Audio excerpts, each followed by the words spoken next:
Hello, my dear supporters. Kinong kersan jonga kibe 8 ban page ki video jonga kibe yo juman toy na ki video jonga. Kasngau dia ban pentip pi ngi don bo na pring jupi. Pila up ye ki video pila kali don na pring jupi ro pila kali.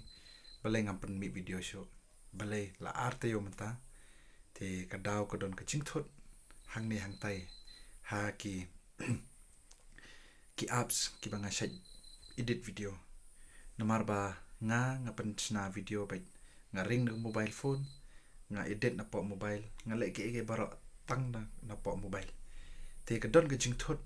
ha kita ki apps ki banga edit te na kata ka daw ha kini ki ate yo ngam yo sho ban mi video pi kat no kat tamang kat no kat diaw ko man same chunga ha banga perkhat ba pi khami lanti ba pi up tamang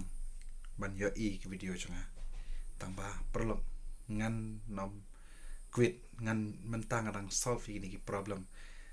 maybe sesis ngi ars ngi ngan pen bi ki video ya sha ban nga mo ya sha ban nga ti up ban nga ngan pen mi ngan hikai dang bon sibon ki barok ki ban hikai dang don shu ki banga mentang la shemem ki apps ki apps ki pin kamai pisa but ki ban yarap ipi haki bang but haki dan don shibon ki video te tagen te kadang pending menta hado menta te was ngew te yai sha bat nga yai abat nga mo te mentaro kan video ngan upload by na baring hap direct to YouTube claim edit kai namar ba ka don ka jing thot kan kam ngai pi te khoble shibon ba pi up pi sha bat nga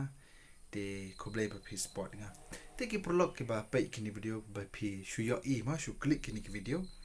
te nga karpa de pi kersan ai ke jing support jong pi nga pai ki video jong nga pini yo shibon ke baro namar ba nga yo ki feedback ba biang ke ba ki prolog ki ai men sim ba nang permi shu te na kata ka daw nga nang permi shu te kamdon ke ba thot kamdon ke ba ayu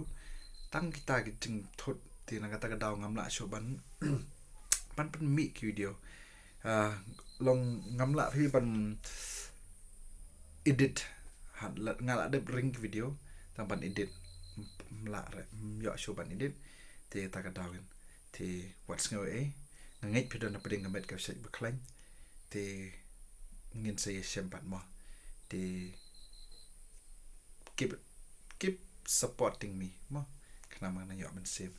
te khublai shibon my dear supporters miss you all te tangani video thank you